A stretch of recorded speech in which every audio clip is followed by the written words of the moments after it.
إنه لقرآن كريم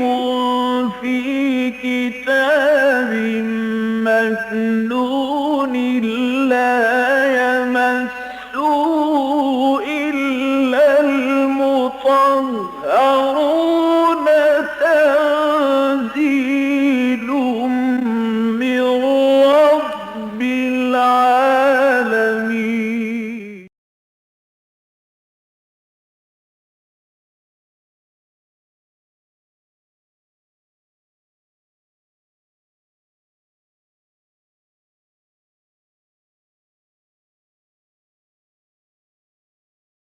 أعوذ بالله من الشيطان الرجيم. بسم الله الرحمن الرحيم. يا أيها النبي لم تحرم ما أحل الله لك تبتغي مرضات أزواجك والله غفور رحيم. قد فرض الله لكم تحلة أيمانكم والله مولاكم وهو العليم الحكيم. وإذ أسر النبي إلى بعض أزواجه حديثا فلما نبأت به وأظهره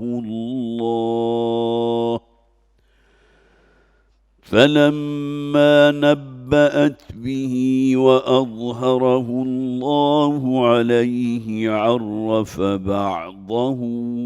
وأعرض عن بعض. فلما نبأها به قالت من أنبأك هذا؟ قال نبأني العليم الخبير. إن تتوبا إلى الله فقد سغت قلوبكما وإن تظاهرا عليه فإن الله هو مولاه وجبريل وصالح المؤمنين والملائكة بعد ذلك ظهير. عسى ربه إن طلقكن أن يبدله أزواجا خيرا منكن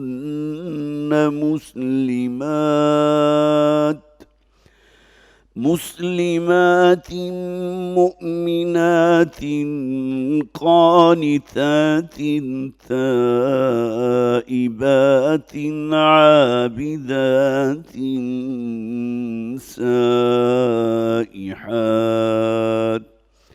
سائحات ثيبات وأبكارا. يا أيها الذين آمنوا قوا أنفسكم وأهليكم نارا وقودها الناس والحجارة عليها ملائكة غلاظ شداد لا يعصون الله ما أمرهم ويفعلون ما يؤمرون. صدق الله العظيم. رب اشرح لي صدري ويسر لي أمري واحلل عقدة من لساني يفقهوا قولي. اللهم ألهمنا رشدنا واعذنا من شرور أنفسنا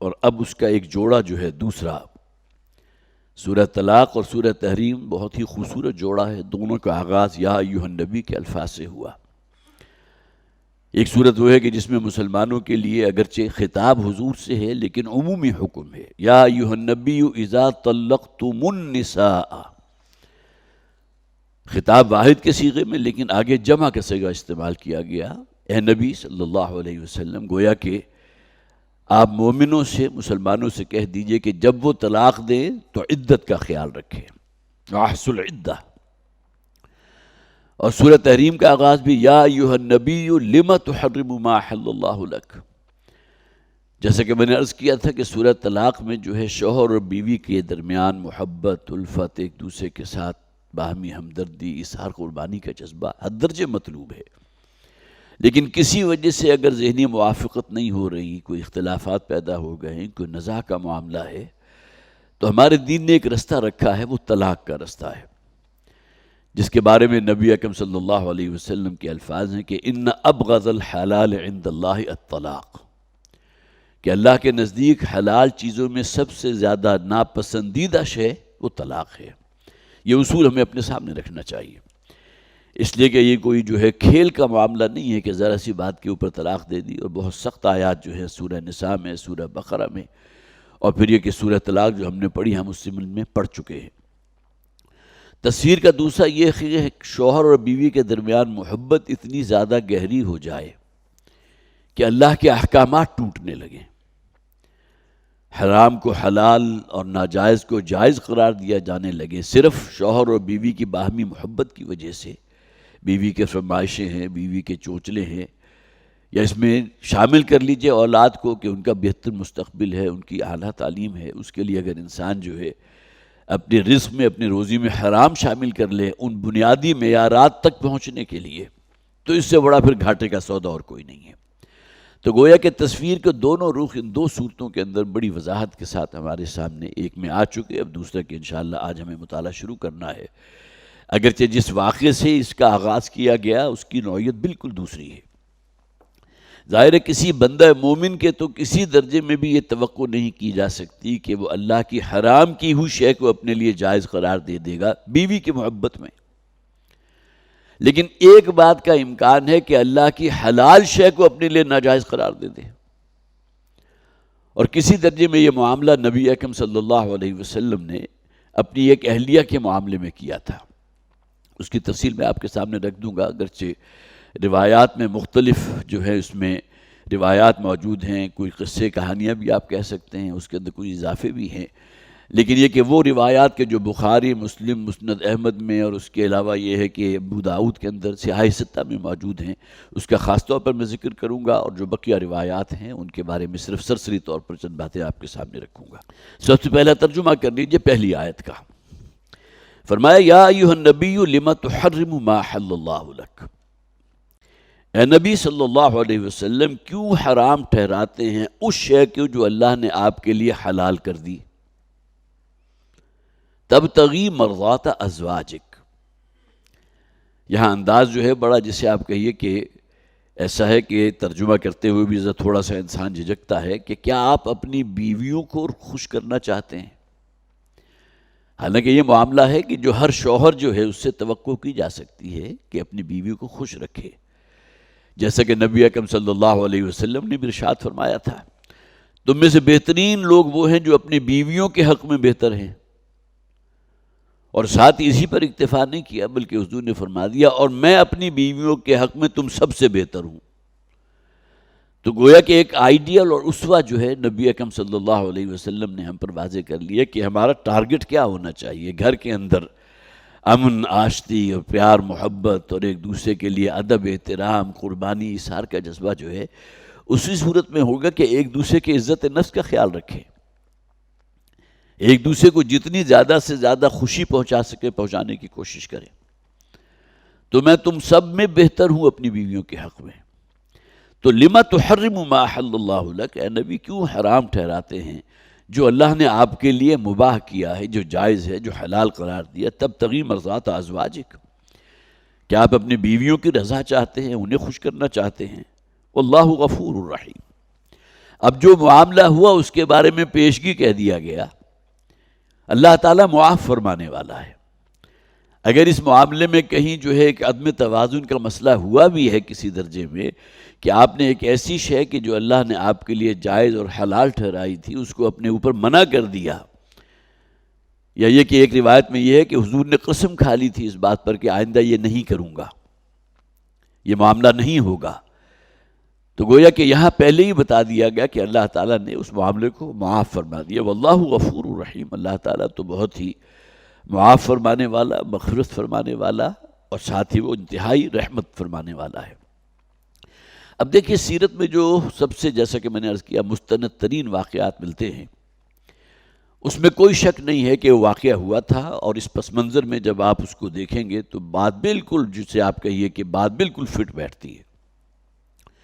نبی اکرم صلی اللہ علیہ وسلم کا معمول یہ تھا کہ ہر روز عصر اور مغرب کے درمیان کا جو وقفہ ہے، آپ کو معلوم ہے، جو بھی حضرات، ابھی میں تو چونکہ حال ہی میں ہو کر آیا ہوں، تو عصر اور مغرب کے درمیان تقریباً 2.5 پونے 3 گھنٹے کا وقفہ ہوتا ہے. تو نبی اکرم صلی اللہ علیہ وسلم اس وقفے کو اویل کیا کرتے تھے کہ آپ کے عقد میں جو بھی ازواج تھیں، بیک وقت 9 ازواج حضور کے عقد میں رہی ہیں، تو آپ تھوڑی تھوڑی دیر کے لیے سب کے گھر تشریف لے جاتے تھے، تاکہ کسی کا کوئی پرابلم ہے، کسی کا کوئی مسئلہ ہے، کوئی بات کہنا چاہتی ہے، یا آپ کوئی بات کسی سے کرنا چاہتے تو موقع رہے. یہ ایک عدل و انصاف کی بات ہے کہ ظاہر ہے کہ وقت کا دورانیہ بہت کم ہے، اور ساتھ یہ کہ 9 ازواج مطہرات، ان تک جو ہے نبی اکرم صلی اللہ علیہ وسلم کچھ نہ کچھ وقت جو ہے 10 منٹ 15 منٹ، ظاہر ہے 2.5 گھنٹے کا وقت ہے تو کچھ وقت دیتے تھے. لیکن اسی میں ایک بہت خوبصورت پہلو کیا تھا، حضرت عائشہ فرماتی ہیں کہ حضور میرے ہاں اگر تھوڑی دیر کے لیے بیٹھے ہیں اور اچانک اذان کی آواز آ گئی، عصر اور مغرب کے درمیان ظاہر ہے جو دورانیہ ہے، اور 9 گھروں میں یا 9 حجروں میں حضور کو تشریف لے جانا ہے، تو آخری جو زوجہ ہوتی ہوں گی تو وہیں حضور جو ہے وہ مغرب کا وقت ہو جاتا ہوگا. تو حضرت عائشہ صدیقہ فرماتی ہیں کہ جیسے ہی کان میں حضور کے اذان کی آواز آتی تھی تو ایسے ہمیں چھوڑ کر چلے جاتے تھے جیسے ہم سے کوئی سروکار ہی نہیں ہے. یہ اصل میں پرائرٹیز کی بات ہے نا. ایک طرف بیوی کے ساتھ جو بھی ایک دلجوئی کا معاملہ ہے، اس کے ساتھ وقت گزارنے کا معاملہ ہے، اور دوسری طرف اللہ کی پکار ہے، حی علی الصلاح حی علی الفلاح. تو کس شے کو مقدم رکھتے تھے حضور؟ تو یہ جھلک جو ہے ہماری زندگیوں میں بھی کسی درجے میں نظر آنی چاہیے کہ اذان کی آواز کے ساتھ ہی گویا کہ جو بھی کوئی معاملات ہیں جس میں آپ مصروف ہیں، ظاہر دنیاوی جکڑ بندیاں ہیں، یہاں کی کوئی معاشی مجبوریاں ہو سکتی ہیں، کوئی شخص دکان پر بیٹھا ہے، لیکن یہ کہ اس کے کان منتظر رہیں اذان کی آواز کے لیے. جیسے ہی وہ اذان کی آواز پہنچے تو ہر شے کے ساتھ اپنے تعلق کو منقطع کرے اور اللہ کے دربار میں حاضر ہو. اللہ تعالی ہمیں اس کی توفیق عطا فرمائے. تو حضور کا یہ معمول تھا. اور اسی طرح ایک مرتبہ حضرت زینب بنت جحش رضی اللہ تعالی عنہ، یہ بھی حضور کی ازواج مطہرات میں سے ایک ہیں، ان کے ہاں کسی خاتون نے ہدیتاً ایک شہد بھیجا. تو حضور جب ان کے حجرے میں تشریف لاتے تھے، اسی عصر اور مغرب کے درمیان کے دورانیے کے لیے تھوڑا سا وقت ہوتا تھا، تو وہ اہتمام کرتی تھی کہ شہد کو جو ہے وہ ذرا پانی میں گھولا اور اس کو شربت کی شکل دی اور حضور کی خدمت میں پیش کیا، اور حضور پہ اس کو نوش جان فرماتے تھے. تو ظاہر ہے کہ ایک دم غٹا غٹ نہیں پی جاتے ہوں گے، سپ سپ کر کے اس کو پیتے ہوں گے. یہ تمام چیزیں جو ہیں وہ جیسے آپ کہیے کہ آدمی اپنے ذہن کے اندر ایک تصویر لفظی قائم کر سکتا ہے. تو اس کا نتیجہ یہ نکلا کہ حضرت زینب کے ہاں حضور کو کچھ معمول سے زیادہ دیر لگنے لگی. اب بقیہ جو ازواج مطہرات ہیں، ظاہر ہے کہ ایک طرف اگر آپ کا ٹائم کا جو ایک ڈیوریشن ہے زیادہ بڑھ گیا تو دوسروں کا کچھ حق کم ہو گیا. تو اگلی زوجہ کے گھر گئے تو وہاں ذرا تھوڑا سا حضور نے جلدی کی، اس لیے کہ ابھی اگلی زوجہ کے پاس بھی جانا تھا، ان سے بھی کچھ حال احوال پوچھنے تھے. تو بہرحال بقیہ ازواج نے اس بات کو محسوس کر لیا. اچھا، انہیں کسی ذریعے سے یہ پتہ بھی چل گیا. اب روایات میں دونوں قسم کی روایات ہیں کہ انہیں یہ معلوم ہو گیا کہ حضرت زینب جو ہے حضور کیا وہاں دیر اس لیے لگتی ہے کہ وہاں وہ ایک شہد جو انہیں کسی خاتون نے دیا تھا تو وہ اس کو حضور کو جو ہے وہ پلاتی ہیں، جس میں زیادہ دیر ہو جاتی ہے. تو حضرت عائشہ رضی اللہ تعالی عنہ اور حضرت حفصہ رضی اللہ تعالی عنہ، یہ دونوں ہوئی کم عمر تھیں اور ان کے درمیان بڑا ایکا بھی تھا. ایسا نہیں ہے کہ ازواج مطہرات کے درمیان کوئی شوق ناپا جو ہے جسے ہم کہتے ہیں اس قسم کا معاملہ ہو، بڑی پیار اور محبت. تو دونوں نے مل کر یہ طے کیا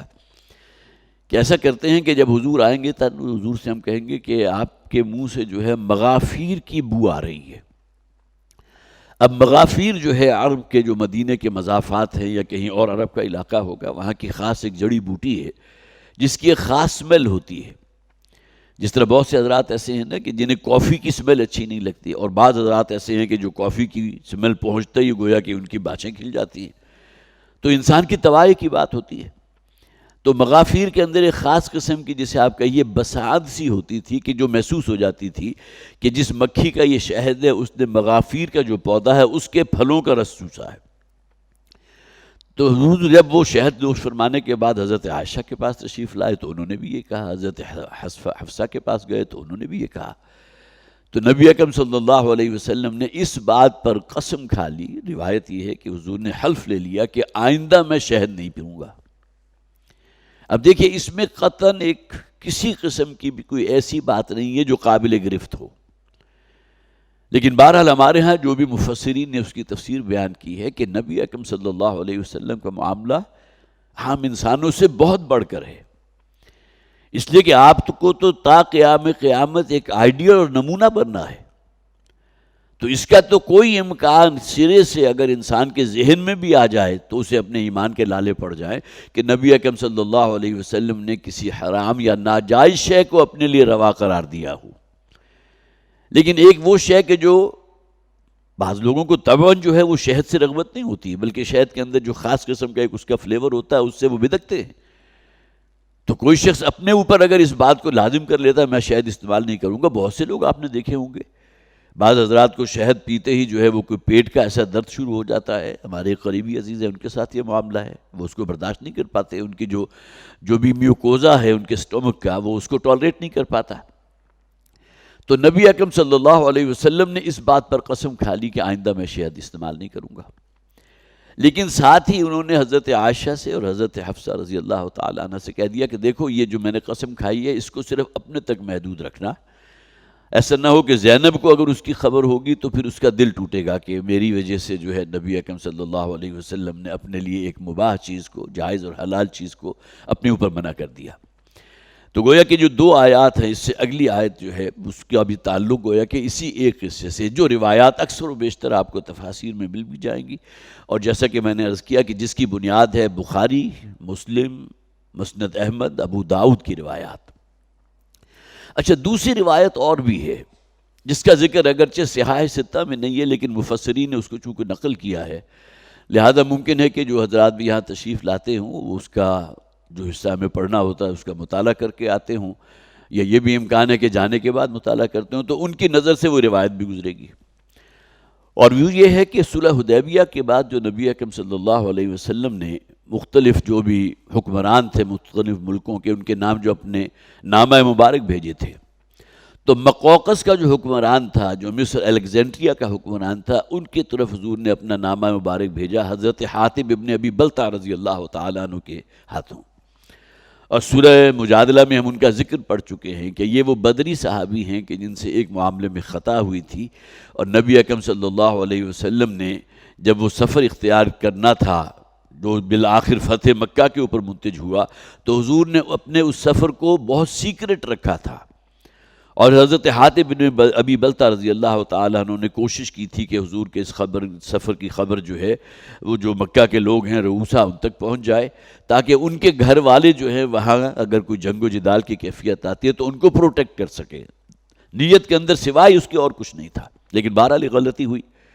اور حضرت عمر رضی اللہ تعالیٰ عنہ نے اس موقع پر گویا کہ تلوار اپنے میان سے باہر نکالی اور کہا حضور سے، حضور مجھے اجازت دیجیے کہ میں اس کی گردن اڑا دوں۔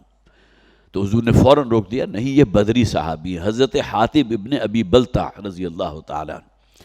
تو حضور نے اپنا نامہ مبارک جو مقوقس کے شاہ کے نام بھیجا ہے تو اس نے بہت عزت و احترام کی ہے، بہت ہی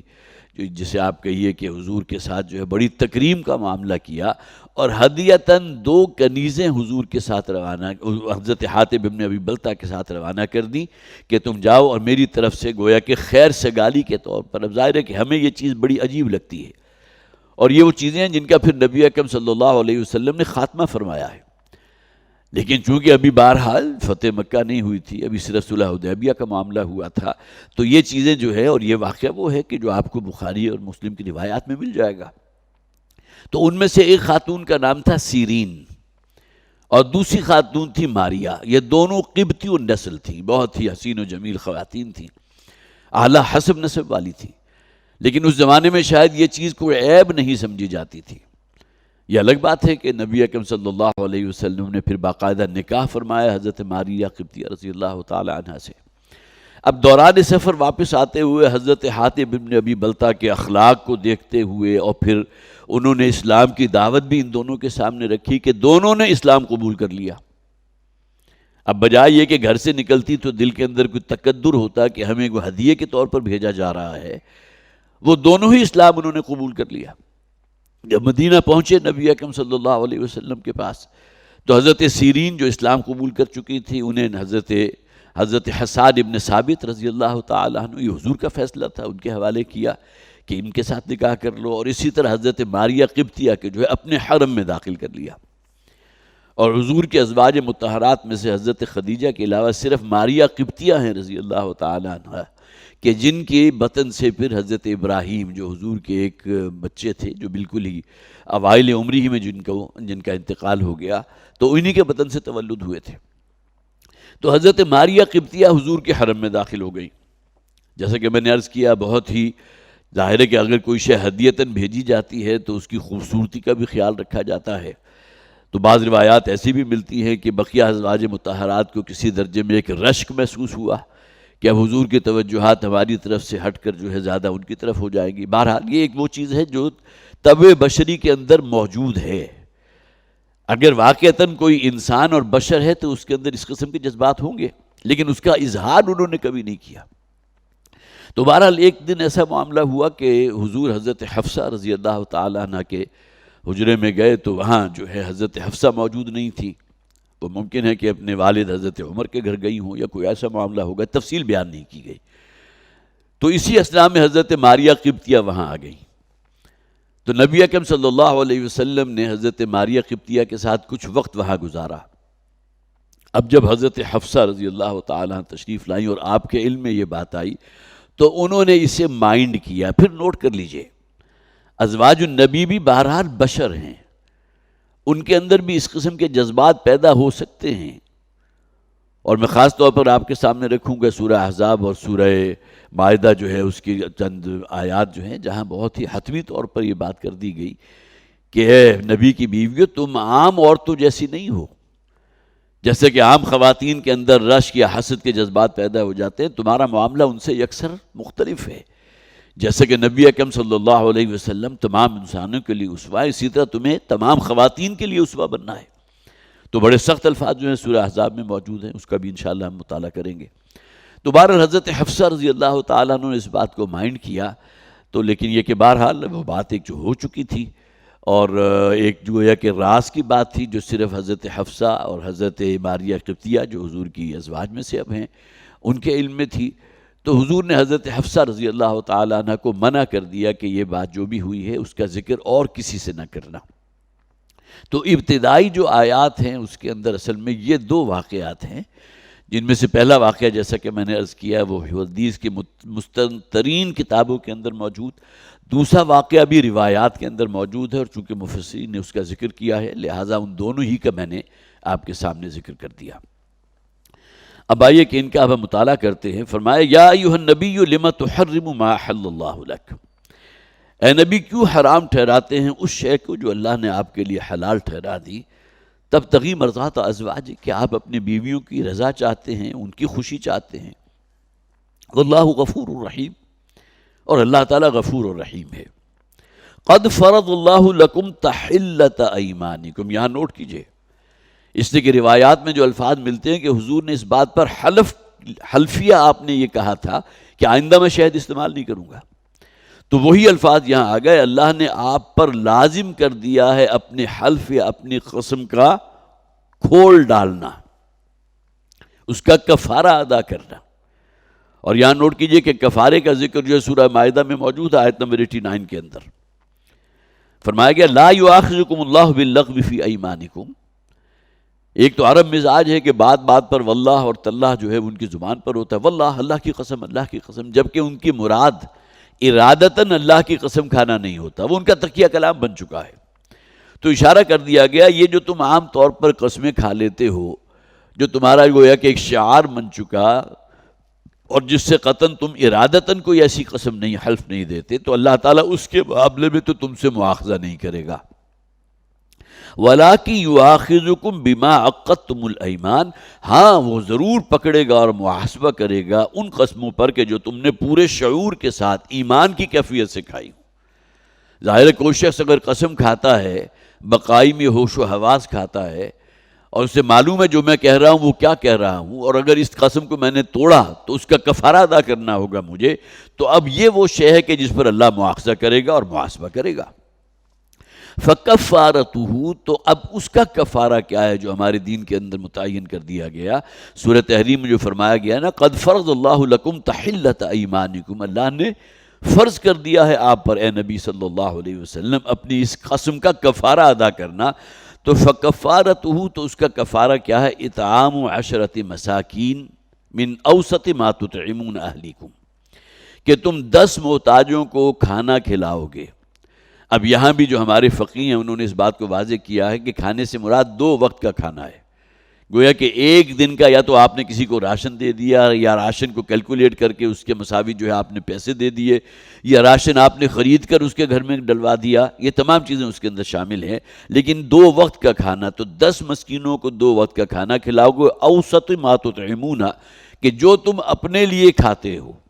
یہ نہیں کہ خود جو ہے وہ تو بڑی مرغن قسم کی ڈشز کھائی جا رہی ہوں اور ان کے لیے دال روٹی چل رہی ہو، یہ ایک سبزی مکس سبزی جو ہے اس کی کوئی ہنڈیا بنا لی ہو۔ او کسوتہم، یا 10 مساکین کو کپڑے پہنچانا، ان کا تن ڈھانپنا۔ او تحریر رقبہ، یا یہ کہ پھر ایک غلام کا آزاد کر دینا۔ یہ آپشن موجود ہے، اس میں ترتیب کیا ہے یہ تو بہرحال ہمارے فقہا جو ہیں اس کو متعین کرتے ہیں۔ اس میں ظاہر ہے کہ کسی غلام کو آزاد کر دینا، تحریر رقبہ جو کہا گیا، یہ سب سے مشکل کام ہے۔ اب کتنی خطیر رقم اس کے اندر لگتی ہوگی، لیکن بہرحال کوئی شخص اگر واقعتاً بہت آسودہ حال ہے اور اس کے لیے ممکن ہے کہ یہ کام کر سکے، تو اس کے شایان شان تو یہی ہے کہ وہ کسی غلام کو آزاد کر دے، اور ظاہر کپڑے لتے کا معاملہ بھی کھانے کی نسبت بہتر ہے، زیادہ جو ہے ایکسپینسیو ہوگا۔ نمبر 2 کے اوپر پھر جو ہے ان کے لیے کپڑے لتے کا اہتمام کرنا، اور پھر گویا کہ اگر کوئی شخص اس قابل بھی نہیں ہے تو کم سے کم 10 مسکینوں کا جو ہے وہ کھانا کھلائیں۔ فَمَن لَّمْ يَجِدْ فَصِيَامُ 3 أَيَّامٍ، اور اگر دیکھیے ہمارے دین کے اندر کس قدر وسعت ہے۔ اگر کوئی شخص اس حال میں ہے کہ وہ اپنے لیے ہی کھانے کا بندوبست نہیں کر سکتا تو وہ کیا کرے؟ کفارہ تو ادا کرنا ہے اسے، تو اس کا کفارہ کیا ہوگا کہ 3 روزے رکھے گا وہ، اور نیت یہ ہوگی کہ میں نے فلاں وقت جو قسم کھائی تھی یا جو حلف لیا تھا، اب میں اس کو چونکہ مرتکب ہوا، اس کو میں نے توڑا ہے، تو لہٰذا اس کا کفارہ میں اس شکل میں ادا کروں گا۔ تو یہاں جو فرمایا گیا قد فرض اللہ لکم تحلۃ ایمانکم، اللہ تعالیٰ نے فرض کر دیا ہے تمہارے اوپر اے نبی صلی اللہ علیہ وسلم، اگرچہ جمع کا صیغہ ہے، ظاہر یہ حکم جو ہے نبی اکرم صلی اللہ علیہ وسلم کے لیے تو خاص اس پس منظر میں ہے نا، جو آپ نے شہد کو اپنے لیے منع قرار دے دیا تھا، لیکن یہ کہ عام حالات میں ہر شخص کے لیے کہ جو کوئی قسم کھاتا ہے یا حلف کوئی کسی بات پر اٹھاتا ہے اور اس کے بعد اس کو جو ہے وہ پورا نہیں کر سکتا، تو اس صورت میں اس کے لیے ہوگا، تو لہذا تحلۃ ایمانکم، تمہاری جو قسمیں تم نے کھائی ہیں اس کا کفارہ یہ ہوگا جو اللہ نے فرض کر دیا، جس کا ذکر جو ہے سورہ مائدہ کی آیت نمبر 89 میں موجود ہے۔ واللہ مولاکم وہو العلیم الحکیم، اور اللہ تمہارا مولا ہے، کارساز ہے، پشت پناہ ہے، اور وہ ہر شے کا علم رکھنے والا اور کمال حکمت والا ہے۔ گویا کہ ہمارے دین میں جو احکامات دیے گئے ہیں، جو بھی فرامین ہیں اللہ کے، جو شریعت کا حصہ بن گئے، اسی میں تمہارے لیے بہتر ہے، اسی میں حکمت ہے، اور دین کا کوئی حکم بھی ایسا نہیں ہوتا کہ جو حکمت سے خالی ہو۔ ہمارا جو دین اس کی بنیاد نماز ہے، قرآن حکیم میں نماز کی غرض و غایت بھی بیان کر دی گئی، اقیم الصلاۃ لذکری، نماز پر کاربند رہو۔ یہ 5 مخصوص اوقات جو ہیں تمہیں ہر صورت میں فارغ کرنے ہیں نماز کی ادائیگی کے لیے۔ کس لیے؟ تاکہ تمہارے دلوں میں میری یاد باقی رہے، اگر اپنی دکان پر یا کہیں بیٹھے بھی ہو تب بھی تمہارے دل میں گویا کہ تمہارے کان جو ہے اس اذان کی آواز کے منتظر رہیں۔ تو نماز کے اندر بھی حکمت موجود ہے، روزے کی حکمت بھی ہے۔ اب روزے آنے والے ہیں، یا ایھا الذین آمنوا کتب علیکم الصیام کما کتب علی الذین من قبلکم لعلکم تتقون۔ روزے کا اصل غرض اور غایت اور حکمت روزے کی کیا ہے؟ وہ تقویٰ ہے، اللہ کا قرب حاصل کرنا، اپنے وہ تقویٰ کے جذبات میں اور اضافہ کرنے کی کوشش کرنا، اپنی حیوانی جبلتوں کو کل کرنا۔ اور ظاہر ہے یہ تمام چیزیں ہیں جس سے تجربے سے آپ بھی گزرتے ہیں اور میں بھی گزروں گا کہ واقعتاً انسان جو ہے وہ حالت صوم کے اندر، جیسے کہ حضور نے فرمایا، اس کے باوجود بھی اگر کوئی وہ خلاف تقویٰ کام کر رہا ہے، من لم یدع قول الزور والعمل به فلیس للہ حاجۃ ان یدع طعامہ وشرابہ، جو شخص بھی جھوٹ بولنا اور برائی پر عمل کرنا، منکرات پر عمل کرنا ترک نہیں کرتا روزے کی حالت میں، تو اللہ تعالیٰ کو اس کی بھوک اور پیاس سے کوئی غرض نہیں ہے۔ بھوکا رہے پیاسا رہے، وہ اس نے ایک فاقہ کیا ہے،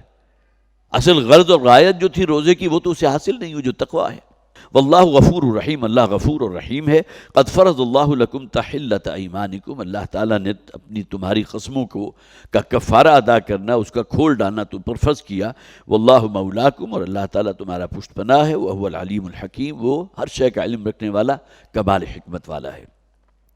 وَإِذْ أَسَرَّ النَّبِيُّ إِلَىٰ بَعْضِ أَزْوَاجِهِ حَدِيثًا، جیسے کہ میں نے عرض کیا تھا، اکثر و بیشتر مفسرین نے تو جو دو واقعات میں نے آپ کے سامنے رکھے، جن میں سے ایک وہ ہے جو بہت ہی مستند ہے، جو بخاری، مسلم اور صحاح ستہ میں تقریباً تمام کتابوں میں موجود، اور دوسرا وہ کہ جس کا ذکر ہمارے مفسرین کرتے ہیں، اگرچہ وہ بھی مستند روایات ہیں، حضرت ماریہ قبطیہ والا معاملہ، جس کا تفصیل میں نے آپ کے سامنے جس درجے میں بھی بیان کرنا حکمت کے تحت ہو سکتا تھا وہ میں نے آپ کے سامنے رکھ دی۔ اب بعض لوگوں نے تو اس بات کو اسی سے لیا ہے کہ حضرت ماریہ قبطیہ کا جو معاملہ ہوا تھا حضرت حفصہ رضی اللہ تعالی عنہ کے غیر موجودگی میں، اور نبی اکرم صلی اللہ علیہ وسلم نے کچھ وقت ان کے ساتھ تنہائی میں گزارا تھا، تو اس پر حضرت حضور نے صلی اللہ علیہ وسلم حضرت حفصہ کو منع کر دیا تھا کہ اس بات کا ذکر کسی سے اور آگے نہ کرنا۔ لیکن یہ کہ بہرحال جیسے کہ میں نے عرض کیا کہ ازواج مطہرات کے درمیان باہمی محبت اور ایک دوسرے کے ساتھ جیسے آپ کا یہ دلی تعلق ہوتا ہے کہ راز کی بات اگر کہیں بھی جائے تو وہ راز نہیں رہتی، تو حضرت حفصہ رضی اللہ تعالی عنہ نے اس کا ذکر جو ہے پھر حضرت عائشہ سے کر دیا، اور ممکن ہے بقیہ ازواج تک وہ بات پہنچی ہو۔ یا پھر یہ کہ روایات میں ایک اور واقعہ بھی ہے کہ جس میں یہ کہا گیا کہ حضور نے جو بات راز سے کہی تھی وہ کیا تھی۔ وہ روایات ایسی ہے کہ حضرت حفصہ رضی اللہ تعالی عنہ سے حضور نے کہا تھا کہ میرے بعد خلیفہ ہوں گے ابو بکر رضی اللہ تعالیٰ عنہ، ظاہر ہے کہ جو والد ہیں حضرت عائشہ صدیقہ کے رضی اللہ تعالیٰ عنہ، اور ان کے بعد خلیفہ تمہارے والد ہوں گے۔ اور ساتھ ہی حضرت حفصہ سے یہ کہہ دیا تھا کہ یہ بات ایک راز ہے جو تمہارے اور میرے مابین رہنی چاہیے، اسے افشا نہیں کرنا۔ لیکن جیسا کہ آگے آیات میں آ بھی جائے گا، حضرت حفصہ رضی اللہ تعالیٰ عنہ نے اس راز کو راز نہیں رکھا۔ یہاں بہت گہری حکمت بھی ہے کہ نبی اکرم صلی اللہ علیہ وسلم کا معاملہ کوئی عام انسان کا نہیں ہے۔ آپ گویا کہ ایک مسلمان جو ایک اجتماعیت ہے اس کے سپہ سالار بھی تھے، ان کے لیڈر بھی تھے، اور پھر آپ کو جو حکمت عملی اختیار کرنی ہوتی تھی، بہت سی چیزیں آپ اپنی ازواج کے ساتھ کچھ شیئر بھی کیا کرتے تھے۔ یہی وجہ ہے کہ نبی اکرم صلی اللہ علیہ وسلم کے معمول رہا ہے کہ جب بھی آپ کہیں کسی غزوے پہ جاتے تھے تو ازواج میں سے کسی نہ کسی ایک کو اپنے ساتھ رکھتے تھے۔ اس کی بہت سی حکمتیں ہیں، کسی اور صحابی کے لیے ممکن نہیں تھا، نہ انہیں اجازت تھی کہ اپنی ازواج کو لے سکیں، لیکن یہ ایک امتیازی معاملہ نبی اکرم صلی اللہ علیہ وسلم کا ہمیں جو ہے غزوات کے موقع پر نظر آتا ہے۔ صلح حدیبیہ کے موقع پر حضرت ام سلمہ رضی اللہ تعالی عنہ کا جو کردار تھا اور جس طرح انہوں نے اس معاملے کو سالو کیا ہے، جس میں خود انتہائی حضور بھی بہت ہی کبیدہ خاطر ہو چکے تھے کہ حضور نے کئی مرتبہ کہا صحابہ کرام سے جو حالت احرام میں تھے، ہدی کے قربانی کے جانور ساتھ تھے، کیا معاملہ جو ہے معاہدہ طے پا چکا ہے، اب اپنے احرام کھول دو، قربانی کے جانور کو جو ہے تلاش کر ان کو جو ہے قربان کر دو، لیکن کوئی جو ہے وہ بات جو ہے اس کے اوپر عمل نہیں کیا۔ تو حضور بہت ہی غم و اندوہ کی کیفیت میں جب اپنے حجرے میں آئے ہیں، جو بھی آپ کے لیے کوئی صاحبان تیار کیا گیا تھا، ایک خیمہ بنایا گیا تھا، حضرت ام سلمہ رضی اللہ تعالیٰ عنہ موجود تھی، تو انہوں نے ایک بات کہی کہ حضور یہ کام آپ خود کر دیں تو آپ دیکھیے تمام لوگ آپ کی پیروی کریں گے، اور حضور نے اس پر عمل کیا۔ اور گویا کہ جسے آپ کہتے ہیں کہ بارش کا پہلا قطرہ تھا کہ جیسے ہی حضور صلی اللہ علیہ وسلم نے اپنا جو ہے وہ ہدیے کا جانور قربان کیا ہے، احرام کھول دیا ہے، تو تمام صحابہ جو ہے وہ انہوں نے اس بات پر عمل کیا۔ تو یہ ازواج کو اپنے ساتھ رکھنے کی یہ حکمت ہوتی ہے۔ تو میں عرض کر رہا تھا کہ ان کا بڑا کی رول ہوتا ہے کہ جو بھی نبی کے راز ہیں تو ان کو راز ہی میں رکھیں. لہٰذا گویا کہ انہیں بھی ایک اعتبار سے تنبیہ کر دی گئی، اگرچہ معاملہ کوئی اور تھا، واقعہ کوئی اور تھا، جیسے میں نے عرض کیا یا تو وہی شہد اور حضرت ماریہ قبطیہ والا جو واقعہ جو بہت ہی اختصار کے ساتھ میں نے آپ کے سامنے رکھا، اسی کے معاملے میں حضور نے فرمایا تھا کہ یہ راز ہے، اب اس کو بقیہ ازواج تک نہیں بات پہنچنی چاہیے، کہ میں نے اپنے اوپر شہد کو جو ہے وہ منع کر دیا ہے، حرام قرار دے دیا ہے، جس کا بعد میں حضور نے کفارہ بھی ادا کیا. یا یہ کہ پھر دوسری بات وہ جو حضرت حفصہ رضی اللہ تعالیٰ عنہ سے حضور نے کہا تھا کہ ابو بکر کے بعد خلیفہ جو ہیں وہ تمہارے والد ہوں گے، یعنی حضرت عمر بن خطاب رضی اللہ تعالیٰ عنہ. مولانا اصلاحی رحمۃ اللہ نے کہ اس میں سمجھتا ہوں بڑی کنٹریبیوشن ہے، ان کی تفسیر کا میں مطالعہ کر رہا تھا، تو بقیہ تفاسیر کا جب مطالعہ کرتے ہوئے میری اپنی فیلنگ یہ ہے کہ ازواج مطہرات کے بارے میں بھی کچھ اس قسم کی فیلنگ ملتی ہے کہ جو ہمارے کچھ گھروں میں بھی نظر آتی ہے، کہ ازواج کے درمیان جو ہے نبی اکرم صلی اللہ علیہ وسلم سے مطالبہ کرنا، ہمارے نان نفقے میں اضافہ کرو، اور پھر یہ کہ کسی معاملے میں حضور کا پیچھا پکڑ لینا، اور پھر یہ کہ جواب در جواب دینا. بہت سی روایات موجود ہیں، اور ان کے جب اسناد پر دیکھیں تو آدمی تھوڑا سا ایک دفعہ ہل جاتا ہے کہ کیا حضرت عائشہ صدیقہ یا حضرت حفصہ رضی اللہ تعالی عنہ حضور کی کسی بات میں جو ہے کوئی اسی طرح پلٹ کر جواب دے سکتی تھی، جبکہ ہم اس کا کوئی تصور نہیں کر سکتے. اس لیے کہ وَعَلَمُوا أَنَّ فِيكُمْ رَسُولُ اللَّهِ، نبی اکرم صلی اللہ علیہ وسلم جہاں عائشہ اور حفصہ رضی اللہ تعالی عنہما کے شوہر ہیں، وہیں اللہ کے رسول بھی تو ہے نا. لہٰذا اللہ کے رسول کی حیثیت جو ہے ان تمام جو دوسری سیکنڈری حیثیتیں ہیں اس رسالت کی حیثیت کے مقابلے میں. لیکن یہ کہ بہت سی روایات ایسی ملتی ہیں. حضرت عمر رضی اللہ تعالیٰ عنہ ایک دفعہ گئے حضرت حفصہ کے پاس، اور اس میں ایک بات کچھ نیچرل بھی تھی، اس کو بھی ذہن میں رکھیے کہ مہاجرین جو مکہ سے آئے تھے، اور اس کا ذکر حضرت عبداللہ ابن عباس رضی اللہ تعالیٰ عنہ یا کسی اور صحابی نے حضور سے بھی کیا تھا کہ جب تک ہم مکے میں تھے تو ہماری بیویاں جو تھیں ہمارے تابع ہوتی تھیں، ہم واقعتاً ان کے اوپر ایک حکمران اور قوام ہوتے تھے. لیکن یہاں یثرب کے رہنے والے اوسی اور خزرجی، ان کے ہاں معاملہ برعکس تھا. ان کی بیویاں جو ہے زیادہ وہ حاوی ہوتی تھی اپنے شوہروں کے اوپر. لہٰذا حضرت عبداللہ ابن عباس، یا میں بھول رہا ہوں کوئی اور صحابی تھے، تو انہوں نے کہا کہ حضور ہماری بیویوں نے بھی وہی رنگ پکڑنا شروع کر دیا، حالانکہ وہ ہمارے تابع اور گویا کہ محکوم ہوتی تھی، ہم واقعتاً ان کے اوپر قوام ہوتے تھے. لیکن یہاں آ کر اسی رنگ کو دیکھتے ہوئے جو اوسی اور خزرجی صحابہ کی بیویوں کا تھا، تو ان کے اندر بھی وہ معاملات پیدا ہونے لگ گئے ہیں. اور میں اس سے توقع بھی نہیں کرتا تھا کہ اس نے مجھے پلٹ کر یہ جواب دے دیا. تو اس قسم کی بعض روایات ایسی بھی ہیں جس میں نبی اکرم صلی اللہ علیہ وسلم، اور اس میں معذرت کے ساتھ میں عرض کروں گا کہ جب میں نے مطالعہ کیا تفہیم القرآن کا، تو اس کے اندر تو واقعتاً مولانا مودودی رحمۃ اللہ علیہ، اللہ تعالیٰ انہیں غریق رحمت کرے، انہوں نے بھی الفاظ ایسے استعمال کیے ہیں کہ جس سے گھر کا وہی نقشہ سامنے آتا ہے جو ہمارے گھروں میں ہے، جس میں نہیں سمجھتا کہ کسی درجے میں بھی ہم اس بات کو باور کر سکتے ہیں. لیکن اس میں واقعہ یہ ہے کہ حق ادا کیا ہے مولانا فراہی اور مولانا اصلاحی رحمۃ اللہ علیہ نے کہ اس درجے معاملے کو صاف رکھا ہے اور شفاف رکھا ہے کہ کیسے ہم توقع کر سکتے ہیں کہ حضور کے سامنے وہ زبان درازی کرتی ہوں گی. ہم کیسے توقع کر سکتے ہیں کہ حضور کے ساتھ وہ پورے دن ناراض رہتی ہوں گی اور گفتگو نہیں کرتی ہوں گی، جبکہ بقیہ مفسرین نے وہ روایات بھی دے دی ہیں. اب ان روایات کے بارے میں یہاں قطعاً اس پوزیشن میں نہیں ہوں کہ یہ بات کر سکوں کہ ان کی صحت یا اس کی جو بھی استناد ہے وہ کس درجے کی ہے. لیکن یہ کہ بہرحال آدمی کا ذہن تو بنتا ہے نا. تو تفہیم القرآن پڑھنے کے بعد جو ذہن میرا بنا تھا وہ بالکل اسی نوعیت کا تھا جس کا میں نے آپ کے سامنے ذکر کیا. لیکن یہ کہ تدبر قرآن میں اس کے بالکل برعکس کہ ہمیں کیا ضرورت ہے ان باتوں کے اندر پڑھنے کی، کہ ان کے درمیان کیا معاملات ہیں، کیوں تجسس کرتے ہیں ہم. کہ حضرت عائشہ نے پلٹ کر یہ جواب دیا تھا، حضرت حفصہ نے حضرت عمر نے جب پوچھا کہ کیا تم حضور کے سامنے جو ہے جواب در جواب دیتی ہو، کٹ حجتی کرتے ہو، تو انہوں نے کہا ہاں میں کرتی ہوں. اب یہ اس چیز کا توقع ہم تو نہیں کر سکتے.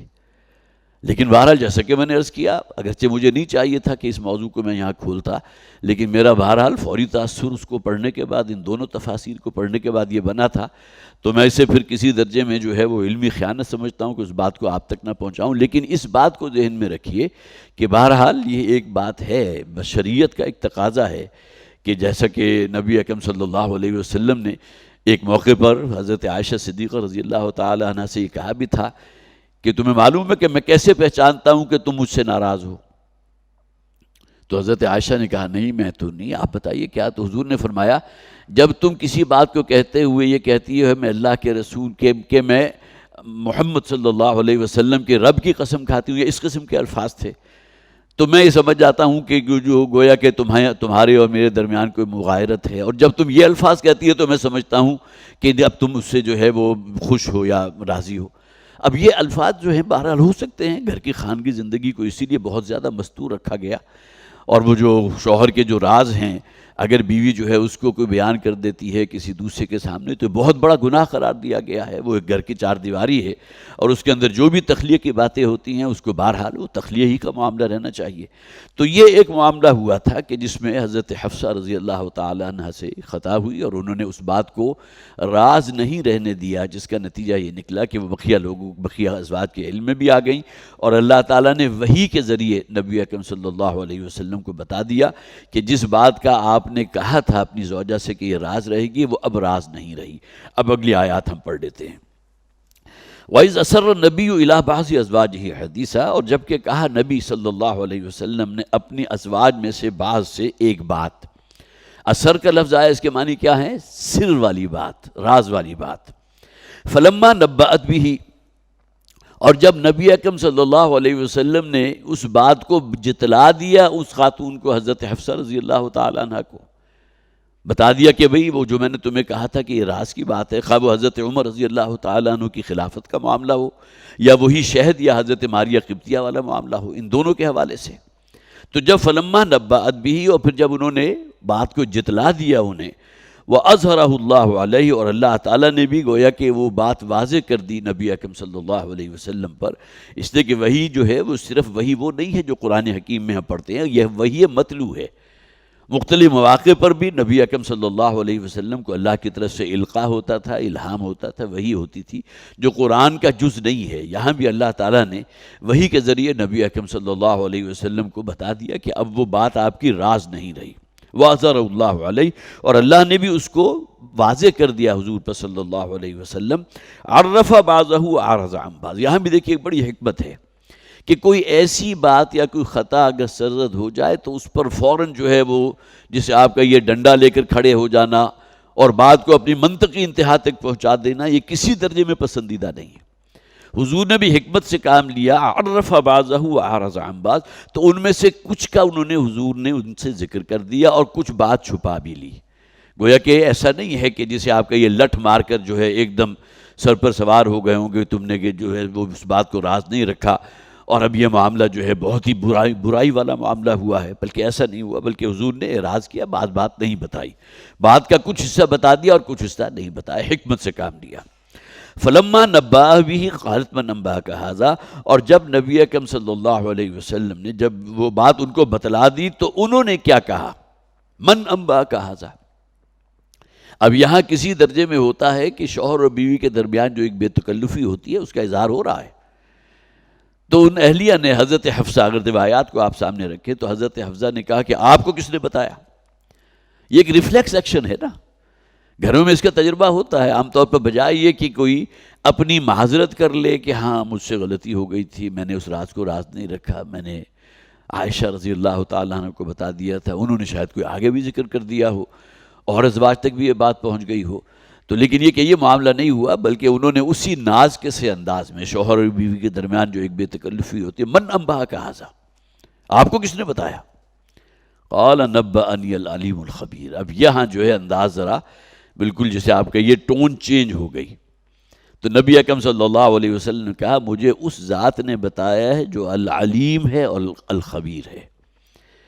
ظاہر ہے کہ حضور کے علم میں جو آئی ہوگی بات تو کسی اور زوجہ کی کے ذریعے آئی ہوگی نا، لیکن جیسا کہ ہم نے پڑھ لیا کہ اللہ تعالیٰ نے اس بات کو واضح کر دیا حضور پر کہ اب آپ کا وہ راز نہیں رہا، ممکن ایسی حد تک بات ہو، تو نبی اکرم صلی اللہ علیہ وسلم نے حضرت حفصہ رضی اللہ تعالی عنہ کے اس جواب پر کہ آپ کو کس نے بتایا، حضور نے فرمایا مجھے اس ذات نے بتایا ہے جو العلیم اور الخبیر ہے، نبأنی العلیم الخبیر۔ ان تتوبا الی اللہ فقد صغت قلوبکما، دیکھیے یہاں اب کوئی مفر نہیں ہے، یہاں دو کا صیغہ استعمال ہو رہا ہے، اور تمام روایات جن کو بھی جمع کر لیں، خواب و صحائے ستہ کی یا دوسری ہیں، ان دو ہی کا ذکر ہے، حضرت حفصہ، حضرت عائشہ، اور جیسا کہ میں نے عرض کیا ان کے درمیان باہمی بہت ہی گہرا محبت کا تعلق تھا.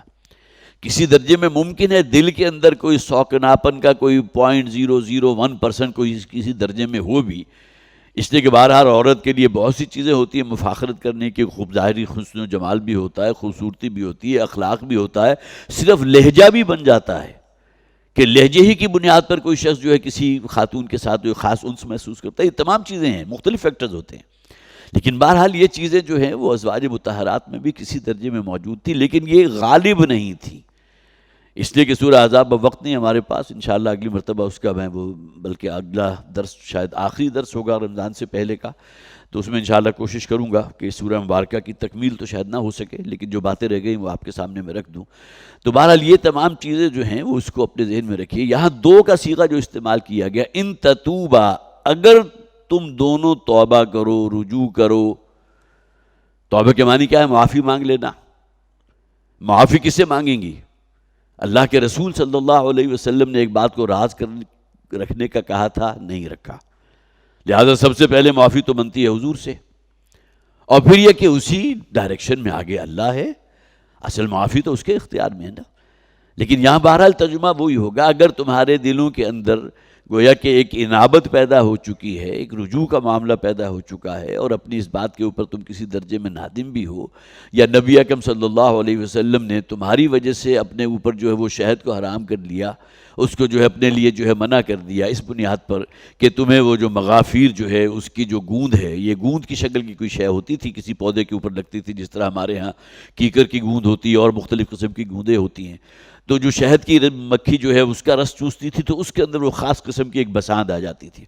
اس کی وجہ سے بہرحال حضور نے یہ کام کیا جس کے اوپر اللہ تعالیٰ کی طرف سے جو ہے وہ توجہ بھی دلائی گئی، اور پھر یہ کہ اس کا قسم کا کفارہ ادا کرنے کا بھی حضور کو حکم دیا گیا. یہ تمام باتیں جو ہوئیں تو ان تتوبا الی اللہ، اگر تم دونوں جو ہے اللہ کے حضور توبہ کرو، رجوع اختیار کرو، انابت اختیار کرو، فقط صغت قلوبکما. اب یہاں بھی میں پھر وہی عرض کروں گا کہ اکثر و بیشتر مفسرین نے یہاں مراد لی ہے کہ جب کہ تمہارے دل ٹیڑھے ہو چکے. اب یہ الفاظ اگر ازواج مطہرات کے لیے میں استعمال کروں تو بھی میری زبان کے اندر کوئی ایک لرزش پیدا ہوگی کہ دلوں کا کج ہو جانا، دلوں کا ٹیڑھا ہو جانا، دلوں کا دوسرا رخ اختیار کرنے نہ. یہ بات بہرحال کسی درجے میں ایک ایسی تو ہے کہ جس کے اوپر انسان ذرا سنجیدہ ہوتا ہے. لیکن یہ کہ یہاں بھی مولانا اصلاحی رحمۃ اللہ علیہ اور مولانا فراہی نے کہا ہے کہ سغا کے معنی ہوتا ہے اصلاً مائل ہونا. دیکھیے میلان ہوتا ہے کسی شخص کا کسی طرف، اور وہی میلان اگر اپوزٹ ہو جائے گا تو وہ اس کی دوسری طرف ہو جائے گا. تو جب وہ کہتے ہیں صاد غین اور واو کا مادہ عربی عام طور پر آتا ہے مائل ہونا، کسی کی طرف متوجہ ہو جانا، تو ان تتوبا الی اللہ فقط صغت قلوبکما، اس کا منطقی ترجمہ یہ ہوگا اب اگر تم دونوں کے اندر وہ ایک توبہ کے جذبات پیدا ہو چکے ہیں، کچھ شرمندگی اور خجالت بھی ہے، اور اللہ کی طرف رجوع کرنا چاہتی ہو، تو تمہارے دل تو مائل ہو ہی چکے. اس میں یہاں اس بات کو کہنا کہ تمہارے دل ٹیڑھے ہو چکے، کج ہو چکے، اس کے اندر ذرا تھوڑی سی جسے آپ کہیے کہ انسان کی زبان میں لکنت پیدا ہوتی ہے. لیکن یہاں بھی معاملہ وہ ہے جیسا کہ میں نے عرض کیا تھا کہ پہلے معاملے میں بھی جس طرح انہوں نے ان دونوں حضرات نے، مولانا حمید الدین فراہی رحمۃ اللہ علیہ اور مولانا اصلاحی رحمۃ اللہ، ان سے بعض معاملات کے اندر خاص طور پر والد محترم رحمۃ اللہ علیہ نے جو ان سے اعلان برات کیا تھا تدبر قرآن سے، کہ رجم کے مسئلے میں جب انہوں نے اس رائے کو اختیار کیا جو سلف سے چلی ہوئی رائے، اور جو نبی اکرم صلی اللہ علیہ وسلم کی اپنی زندگی میں جو واقعات پیش آئے تھے جس میں آپ نے شادی شدہ کو رجم کیا تھا، ان کا انکار کیا. ممکن ہے واقعات کا انکار نہ کیا ہو، لیکن اس نص کو کہ جو ہمیشہ سے چلی آ رہی ہے کہ شادی شدہ کے معاملے میں قرآن کا حکم یہ ہے کہ اسے رجم کیا جائے، جب اس سے انحراف کیا تو والد محترم رحمۃ اللہ علیہ نے جو ہے پھر گویا کہ تدبر قرآن کی اشاعت روک دی تھی جو اس وقت تک وہ خود کر رہے تھے. اس لیے کہ بہرحال یہ وہ شے ہے کہ جو ایک ایسی تھی کہ جس کے اوپر پھر ظاہر ہے کہ جو ہمارا سلف کا ایک مقدس سے ایک سلسلہ چلا آ رہا ہے، اس کے اندر آ کر اس طرح ایک رخنہ ڈال دینا اور ایک شگاف پیدا کر دینا، اس سے ہٹ جانا، وہ ایسی چیز تھی کہ جس کو بہرحال نہیں کسی درجے میں بھی وہ روک سکے تھے اپنے لیے. لیکن یہاں اس معاملے میں بھی انہوں نے بہت ہی کمال ہے جسے آپ کہیے کہ کیسے ممکن ہے کہ ان کے دلوں میں کوئی ٹیڑھ پیدا ہو گئی ہو اور ان کے اندر جو ہے کوئی کجی پیدا ہو گئی ہو. جبکہ یہ کہ ہمارے ہاں بھی عام طور پر دیکھیے را غین اور با رغب کے معنی کیا آتے ہیں؟ رغبت. رغبت الہ آئے گا تو کسی شے کی طرف رغبت پیدا کرنا، مرغوب ہونا کسی شے کا. لیکن رغب عن آئے گا تو اس کے معنی یہ ہے کہ اس سے دور بھاگنا. من رغب عن سنتی فلیس منی. مادہ وہی ہے را غین اور با، لیکن جو میری سنت سے دور ہٹا. رغب عن کے معنی دور ہٹنا، کج ہو جانا، دوسری طرف نکل جانا. اور رغب الہ کے معنی کیا ہے؟ کہ اس کی طرف متوجہ ہونا، مائل ہونا. تو یہاں بھی اگر بغیر صیغے کے آیا ہے تو اس میں عافیت اسی میں ہے کہ ہم اس کا ترجمہ یہ کہیں گے کہ تمہارے دل تو مائل ہو ہی چکے تھے. فقط صغت قلوبکما وَإِن تَظَاهَرَ عَلَيْهِ فَإِنَّ اللَّهَ وَمَوْلَاهُ